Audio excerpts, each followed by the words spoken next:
인류의 역사를 바꾼 가장 위대한 발명은 무엇일까요?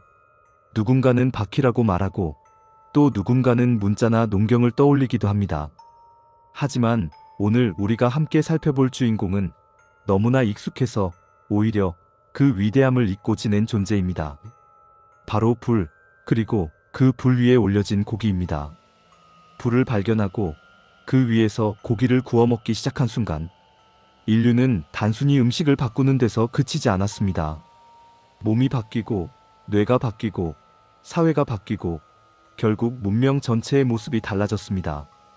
오늘은 불의 발견에서 바비큐까지 고기 요리의 문명사를 따라가 보며 불이 만든 맛이 어떻게 인류의 사회적 유대를 만들어 왔는지 차근차근 이야기해 보겠습니다. 먼저 시간의 바늘을 아주 멀리 되돌려 보겠습니다. 인류가 아직 사바나와 숲을 떠돌던 시기, 원시 인류는 다른 동물들과 크게 다르지 않았습니다. 날 것을 씹어먹고 사체를 뜯어먹고 날카로운 이빨과 턱 힘에 의존해 살아가던 존재였습니다. 그들에게 불은 두려움의 대상이었습니다. 하늘에서 떨어지는 번개, 타오르는 숲, 들불. 불은 가까이 가면 죽음을 가져오는 공포 그 자체였지요. 그러나 어느 날 누군가는 그 불이 완전히 꺼지기 전에 남은 잔불, 타다 남은 나무 조각을 조심스럽게 가까이 가져갔을 것입니다. 그리고 추위를 막기 위해, 맹수들을 쫓기 위해 조금씩 불을 다루는 법을 배웠습니다. 불을 만든 것보다 더 먼저 불을 유지하고 지키는 법을 배웠다는 점이 중요합니다. 비가 오면 꺼지고 바람이 불면 사라지는 불을 지키기 위해 원시 인류는 불가를 중심으로 모이기 시작했습니다. 이 장면을 떠올려 보시면 좋겠습니다. 어두운 동굴 속 혹은 나무와 돌이 둘러싼 작은 공간. 한가운데에서는 붉은 불꽃이 흔들리고 있고 그 주변에는 몇 명의 인간이 둘러앉아 있습니다. 바깥은 짐승의 울음소리와 차가운 바람이 가득하지만 불가 안쪽은 따뜻하고 빛이 있고 이야기와 침묵이 함께 흐릅니다. 이 불가, 즉 불둘레가 바로 인류 최초의 공동체 공간이었습니다. 불을 손에 넣은 순간 인간의 식생활도 바뀌기 시작합니다. 불은 단순히 따뜻함을 주는 도구가 아니라 음식의 구조를 바꾸는 도구였습니다. 특히 고기를 불에 구웠을 때 인류는 이전에 경험하지 못한 맛과 향, 그리고 새로운 에너지를 얻게 됩니다. 생고기를 뜯어먹을 때의 질긴 식감과 고통은 줄어들고 부드럽고 따뜻한 고기가 등장합니다. 살짝 그을린 향, 고소한 지방의 냄새, 표면은 바삭하지만 속은 촉촉한 식감. 이 모든 것은 불이 만들어낸 새로운 세계였습니다. 오늘날 우리는 이를 과학적으로 설명할 수 있습니다. 불에 고기를 가열하면 단백질이 변성되고 지방이 녹아내리며 표면에서는 마이야르 반응이라는 화학 반응이 일어납니다. 이 반응이 바로 구운 고기 특유의 고소하고 깊은 향을 만들어냅니다. 하지만 당시의 인간은 이런 과학을 몰랐습니다. 다만 한 가지를 느꼈을 뿐입니다. 불에 구우면 고기가 더 맛있고 몸이 더 힘이 난다.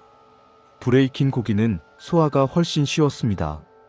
씹는 데 드는 힘과 시간이 줄어들었고 장은 더 짧아져도 괜찮게 되었습니다.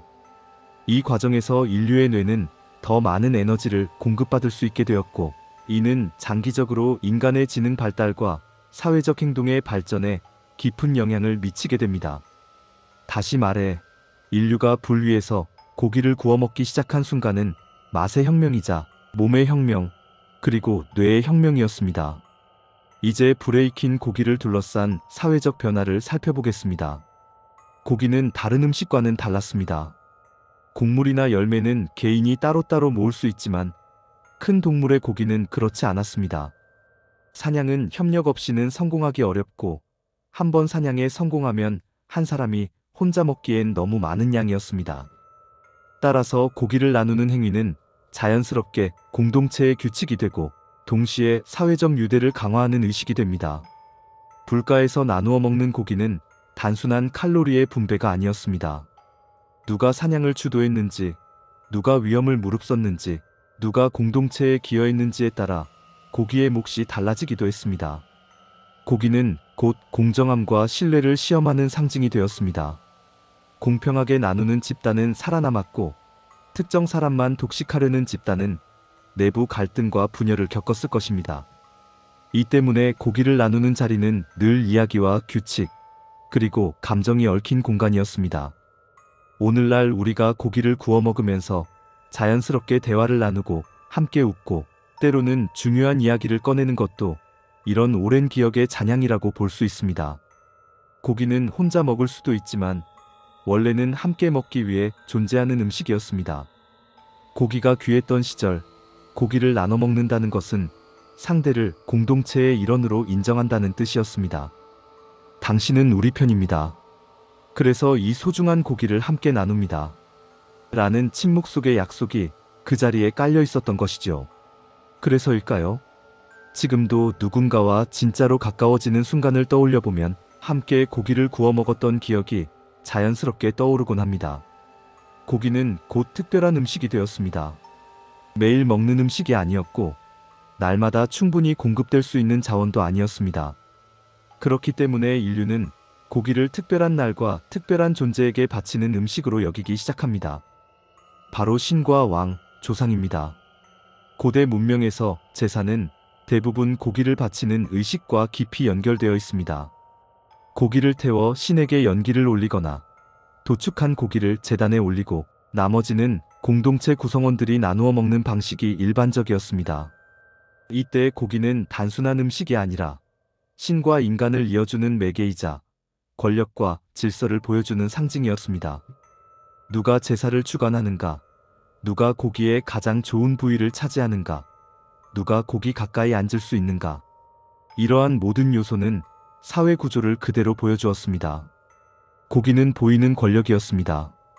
권력자는 고기를 다루는 권한을 통해 자신의 위치를 과시했고 일반 백성들은 그 자리에 참여하며 공동체의 일원임을 재확인했습니다.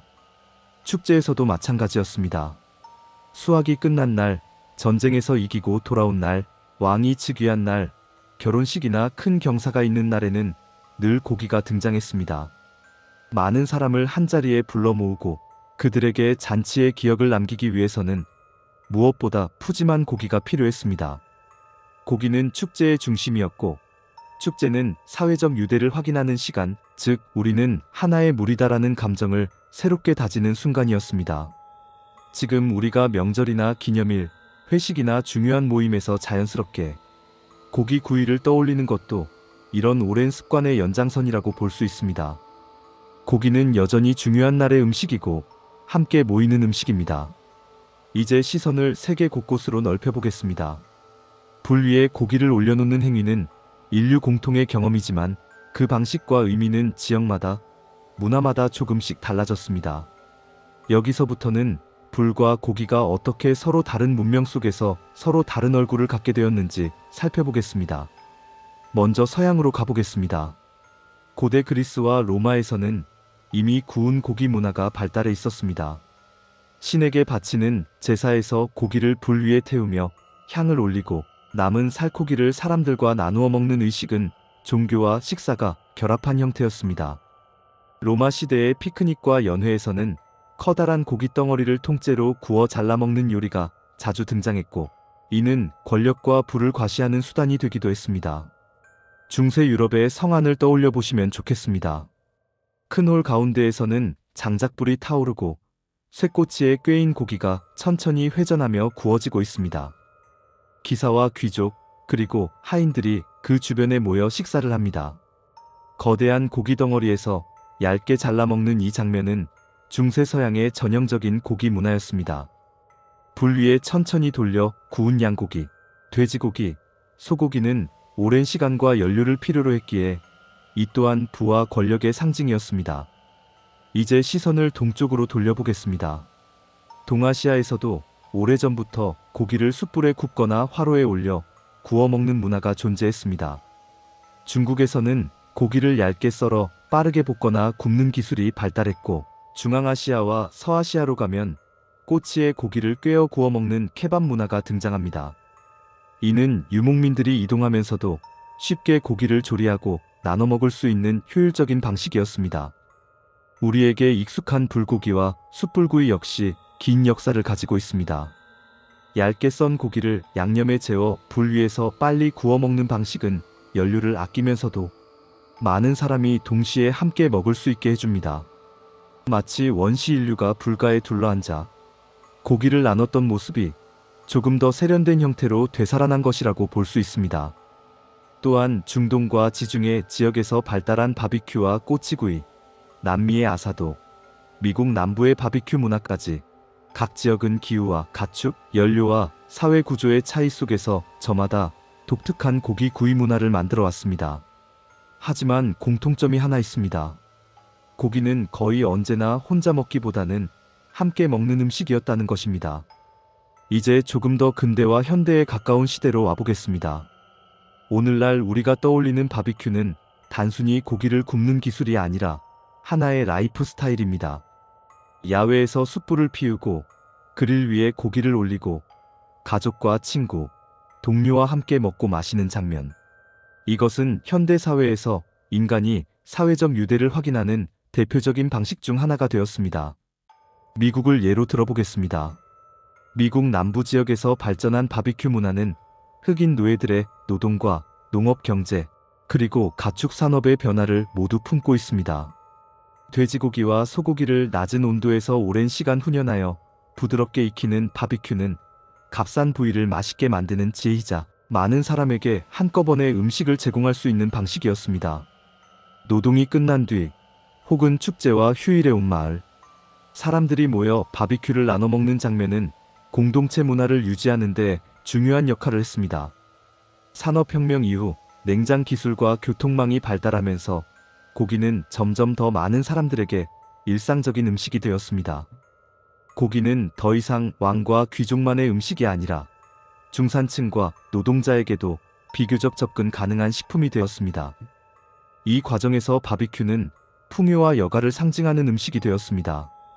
주말에 집 앞마당에서, 공원에서, 캠핑장과 해변에서 사람들은 바비큐 그릴을 펼치고 고기를 구워 먹으며 일상의 피로를 풀고 서로의 존재를 확인합니다. 한국 사회에서도 마찬가지입니다. 캠핑 열풍과 함께 야외 바비큐, 숯불구이, 고깃집 문화는 여전히 사람들을 모이게 하는 중요한 매개입니다.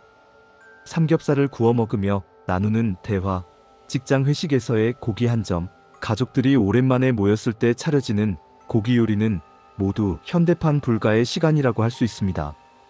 특히나 현대인의 삶이 점점 더 분절되고 혼밥 혼술 문화가 늘어나고 있는 시대일수록 함께 숯불을 피우고 고기를 구워 먹는 행위는 여전히 특별한 의미를 가집니다. 휴대폰 화면을 잠시 내려놓고 불꽃과 연기를 바라보며 서로의 얼굴을 마주보는 시간. 이것은 매우 오래된, 그러나 동시에 가장 현대적인 유대의 방식입니다. 이제 과학의 시선에서 불과 고기를 한 번 더 들여다보겠습니다. 왜 사람들은 구운 고기 냄새에 이렇게도 쉽게 이끌릴까요? 그 비밀은 앞서 언급했던 마이야르 반응과 지방의 향, 그리고 고기가 주는 영양적 만족감에 있습니다. 단백질과 아미노산, 당이 결합해 만들어내는 복합적인 향은 인간의 후각을 강하게 자극합니다. 게다가 고기는 단백질과 지방이 풍부해 먹고 나면 몸이 든든해지는 느낌을 줍니다. 하지만 현대에 들어 우리는 고기와 불에 대해 다시 생각해야 할 필요도 있습니다. 과도한 고기 섭취, 특히 불에 직접 닿아 과하게 그을린 고기는 건강에 부정적인 영향을 줄 수 있습니다. 이는 인류가 본능적으로 좋아하는 맛과 현대의 과학적 지식 사이에서 균형을 잡아야 한다는 과제를 보여줍니다. 불에 구운 고기는 인류의 진화를 도왔지만 이제는 그 힘을 어떻게 조절하며 즐길 것인지가 새로운 화두가 된 것이죠. 그럼에도 불구하고 고기는 여전히 중요한 의미를 지닙니다. 고기를 통해 사람들은 축하하고 위로하고 화해하고 약속합니다. 적당한 양의 고기는 영양적으로도 여전히 중요한 역할을 하고 있고 무엇보다 함께 고기를 구워 먹는 시간 자체가 현대인의 삶에서 큰 가치를 갖고 있습니다. 결국 우리가 지켜야 할 것은 고기를 어떻게 먹느냐가 아니라 고기를 누구와 어떤 마음으로 먹느냐일지도 모릅니다. 불 위의 고기는 늘 우리에게 질문을 던집니다. 당신은 누구와 함께 이 고기를 나누고 있습니까? 이제 이야기를 정리해 보겠습니다. 인류는 불을 손에 넣으면서 단순히 따뜻함을 얻는 데서 그치지 않았습니다. 불 위에 올려진 고기 한 점은 인류의 몸을 바꾸었고, 뇌를 성장시켰고, 사회 구조를 재편했습니다. 고기를 나누는 순간, 우리는 상대를 공동체의 일부로 받아들였고, 그 속에서 신뢰와 공정, 권력과 축제가 탄생했습니다. 고대의 제사장에서부터 중세의 성안올, 유목민의 텐트 앞 모닥불, 현대의 캠핑장과 바비큐 파티에 이르기까지 불 위에서 고기가 익어가는 장면은 시대와 문명을 가로질러 반복되었습니다. 그리고 그 곁에는 언제나 사람들이 함께 둘러앉아 있었습니다. 이야기를 나누고, 웃고, 때로는 울고, 다투었다가도 다시 화해하는 자리. 불 앞에서, 고기 앞에서 인간은 인간에게 더 가까워졌습니다. 불의 발견에서 바비큐까지 이어지는 이 긴 여정은 결국 한 가지 진실로 모입니다. 고기 요리의 역사는 단지 맛의 역사가 아니라 함께 먹고 함께 살아가는 존재로서 인간이 만들어낸 사회적 유대의 역사라는 것입니다. 오늘 우리가 친구와 고기를 구워 먹으며 나누는 농담, 가족과 함께한 고깃집의 기억, 오래전 캠핑장에서 바라본 숯불의 붉은 빛은 사실 아주 먼 옛날 동굴 속 불가에서 시작된 긴 이야기의 한 장면일지도 모릅니다. 불은 우리에게 묻고 있습니다. 오늘 당신은 누구와 이 고기 한 점을 나누고 있나요? 이 질문에 대한 당신만의 답이 바로 당신이 속한 작은 문명의 모습일 것입니다.